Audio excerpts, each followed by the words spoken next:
Hey everyone, and welcome back to the channel. So today, let's take a look at the 2027 BMW X7 xDrive40i.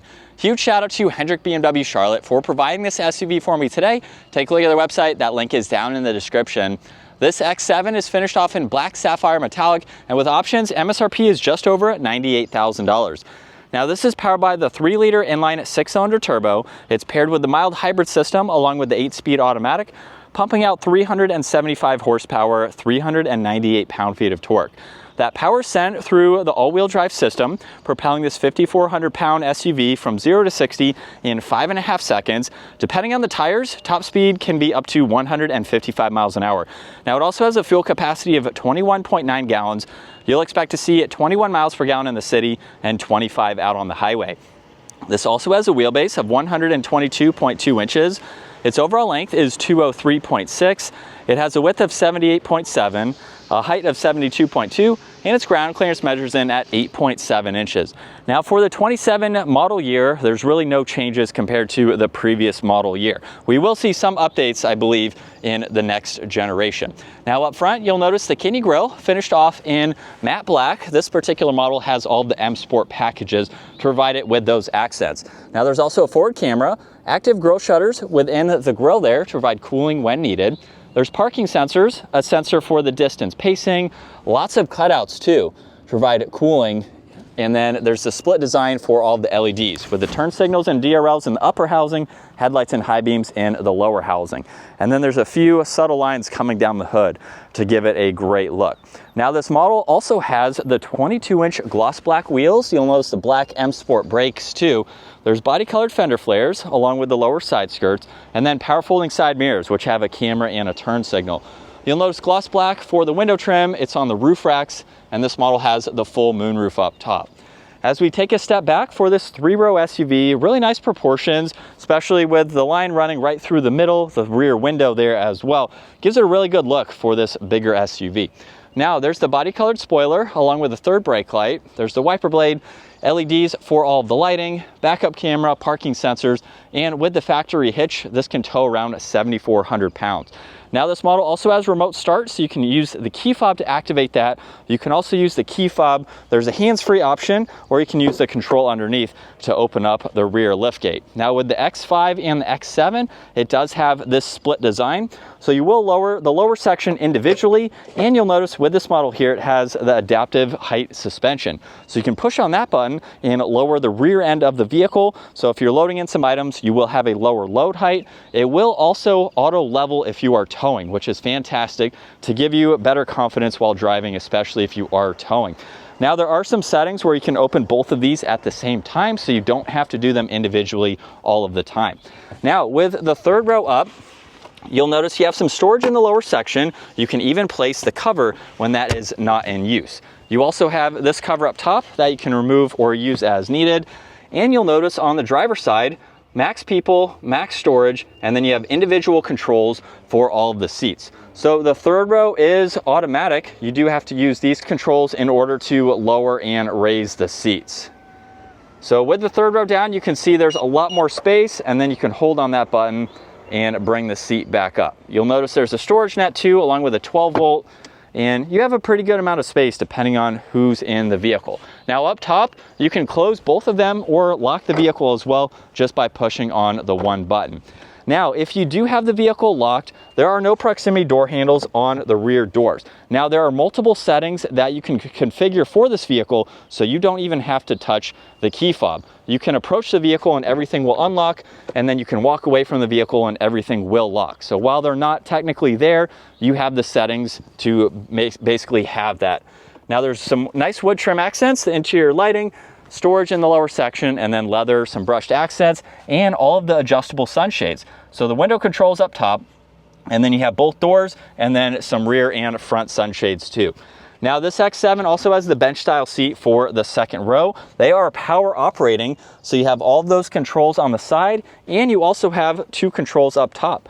You can use this button here to move the front seat out of the way, and once you do that, the seat will automatically start to move forwards. So that is really neat to see, allowing you to gain access into the third row. So while that is still moving a little bit out of the way, you get 2 seats for the 3rd row where you have ambient lighting. There's cup holders as well. You can see Alcantara for the headliner with the large windows, and the 3rd row even has heated seats and their own separate climates. So you can go through all those functions as needed. And at 5'10", I have about a ½ inch or so of headroom, so I could ride around town. It is going to be better for smaller children, but I could easily ride around town and have a seat if I needed it. Now, as we hop out, you can hold on this button, and after a few seconds, you can let it go back into the position it was in. And then you do have another control up top that you can use to recline and to move the seat. Of course, you have the ones on the side to use as well. Now, once in the 2nd row, you'll notice there's areas to charge and place tablets. There's also storage pockets. You get heated seats, climate adjustments, storage, and auxiliaries. And then I have a lot more headspace, as you would expect, maybe 2.5 inches or so. You can recline the seats and just get them dialed in to your liking, just by using all of those controls, which is nice. And then right in the middle, you do have the armrest with storage. There's also cup holders too, and you can fold this middle seat down individually. So if you need to gain access to the cargo or someone in the 3rd row, you have that option. And then you have a lot more windows and visibility for the 2nd row. Now up front, this has memory seating adjustments. You can use L2 along with the driver's seat controls to control the front passenger seat if you need to move that out of the way. You also have some rear adjustments too. Now there's window controls, a sunshade, power folding side mirrors, liftgate release, more storage down below. There's also the illumination for the M logo, as this has all of those M Sport goodies, and then a very nice design for the leather seats. Now once we hop in, we're greeted with the leather steering wheel with the M Sport badge. And as we start this up, we can go over all of this information. So for the digital gauge cluster, you have a good bit to go through where you can use this control right here. Now there's also volume tuning, Bluetooth, and voice commands. And with content, we can scroll through all of this. So you have quite a lot to gain access to, just depending on what you need to see for the day. Now let's say you want to look at navigation. You can change the view slightly just to view that depending on how you would like to see it. And then there's also the head-up display that has a few settings as well. Now this is also equipped with the paddle shifters.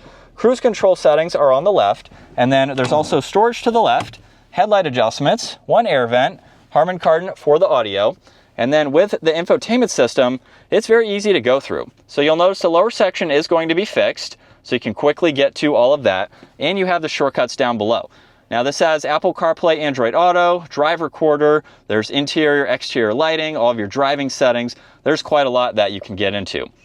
Now the home screen has a split view, so you can easily go through all of this. And then you have shortcuts to get into the climates, so you can turn on all of those and activate them as needed.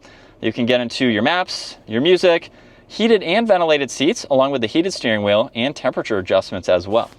Now there's air vents underneath that, and then volume, tuning, hazards, and defrosters. This gets wireless charging with cup holders, auxiliaries, and storage. You can hide all of that away. And then you have those shortcuts that I mentioned earlier.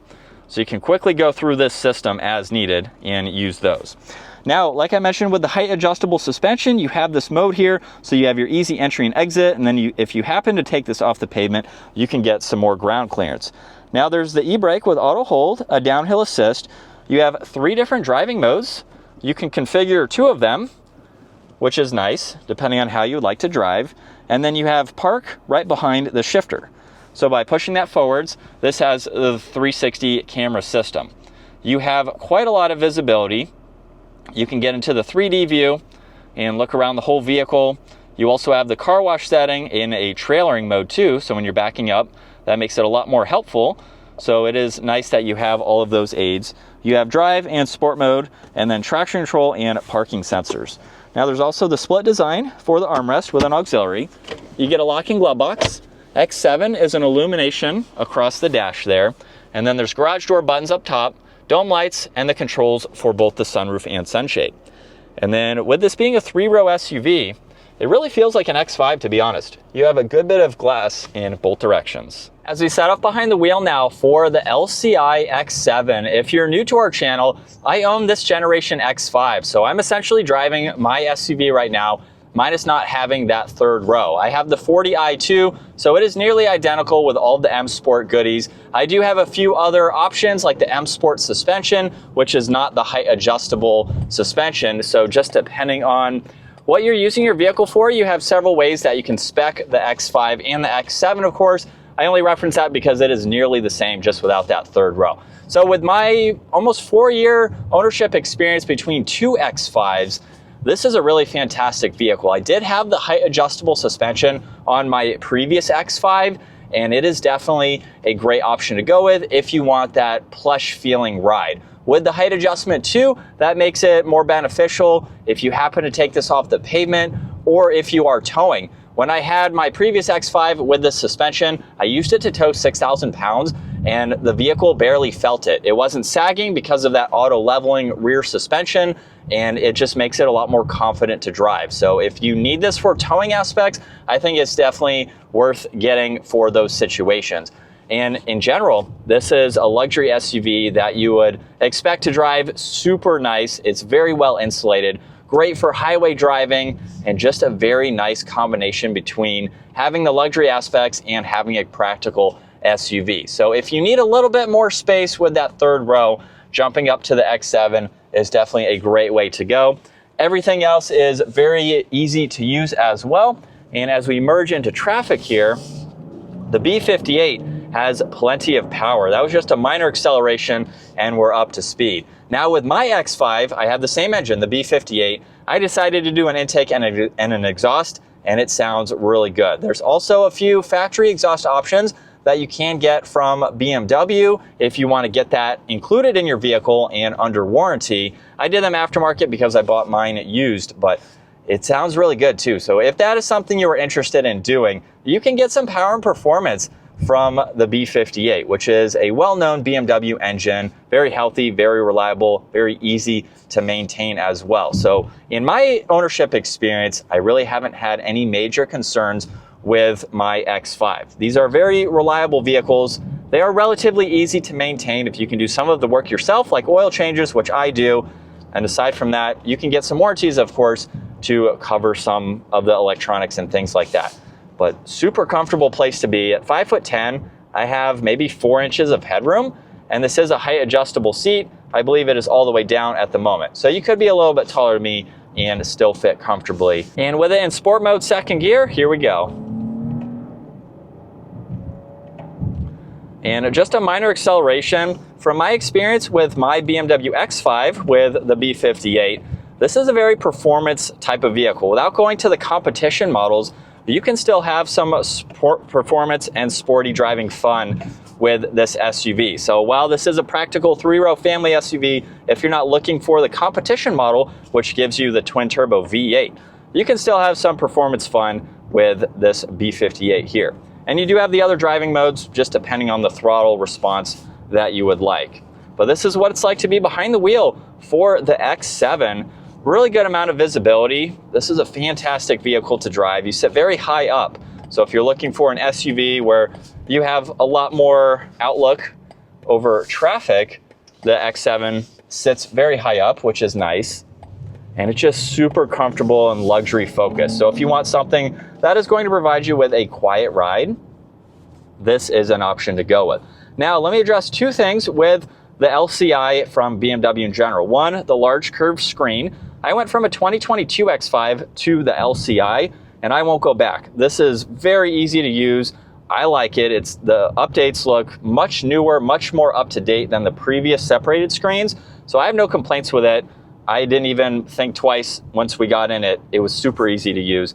Two, there's no gear shifter for this model, which actually is extremely helpful when you're grabbing water bottles and drinks. You don't have the large, bulky stock in the way. You can quickly grab your items and not have to worry about hitting that, which I did in my previous X5.